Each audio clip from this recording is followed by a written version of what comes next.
On the night of the 2nd of October, Vladimir Putin was performing one of his most carefully staged rituals, the annual Valdai Discussion Club in Sochi, and his winter capital, his personal fortress. For 4 hours he mocked NATO, dismissed Donald Trump's taunts, and painted Russia as resilient and advancing. Minutes after he finished, Ukrainian drones tore through Sochi's airspace, closed its airport for 7 hours, and lit up the sky around his supposed safe haven.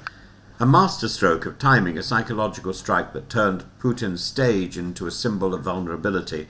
Russia's emperor was shown to have no clothes. To understand why this humiliation matters, we need to look at the deeper erosion of Putin's power.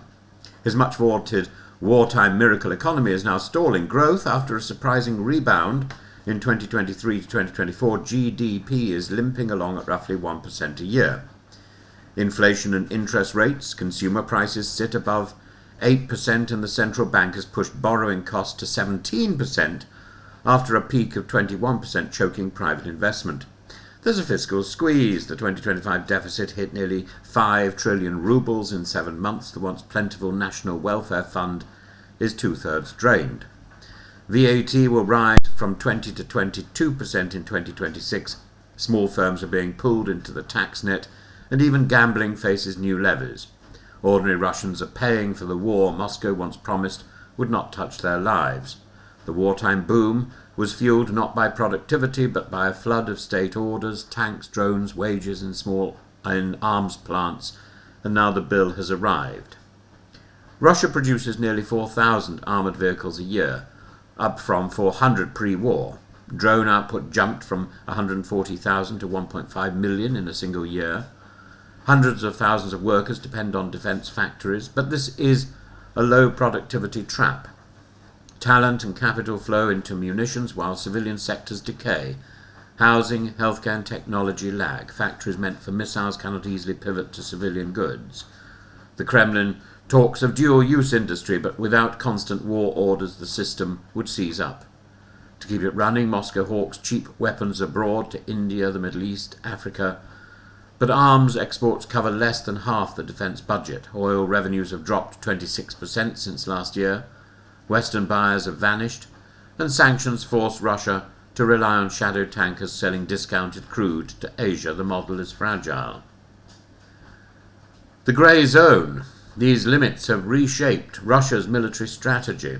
Gone is the dream of great offensives. Instead, we see a cheaper, deniable grey zone warfare, swarms of drones across NATO borders, GPS jamming, cyber attacks, sabotage of infrastructure, hybrid operations designed to probe and divide the West without triggering Article 5. A drone can inflict millions in damage for the price of a car.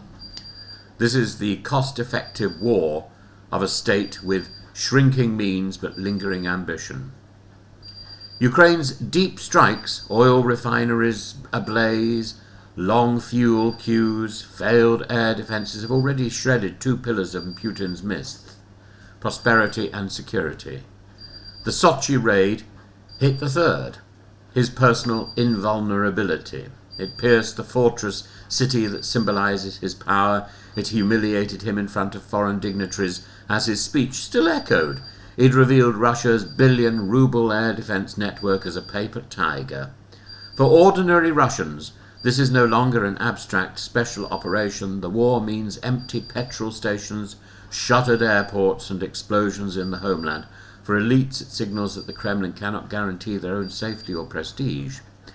A weakened autocrat can be more reckless. Putin's domestic contracts, stability, pride, rising living standards is collapsing. His response may be to tighten repression. We've already seen new censorship, the Max State Messenger, VPN bans and frequent internet shutdowns, and to escalate threats abroad.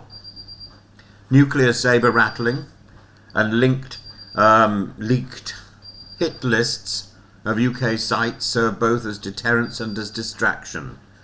Intelligence warnings that Moscow discusses possible NATO strikes may be a bluff, but they must be taken seriously. Russia's hybrid attacks are testing the West's unity. If Putin senses hesitation, he might gamble on bolder action, or at least more spectacular provocations to restore his image. The Sochi attacks symbolized the unraveling of a 20-year narrative. Putin still commands a large army, a nuclear arsenal, but his power now rests on repression and the inertia of fear rather than prosperity or invincibility. That can make him erratic. Ukraine's psychological warfare is eroding his legend faster than battlefield attrition alone, but it could also provoke him to lash out. For Europe and NATO, the challenge is to stay united, to harden defences against hybrid attack, and deny him any easy opportunity to turn weakness into a dangerous gamble.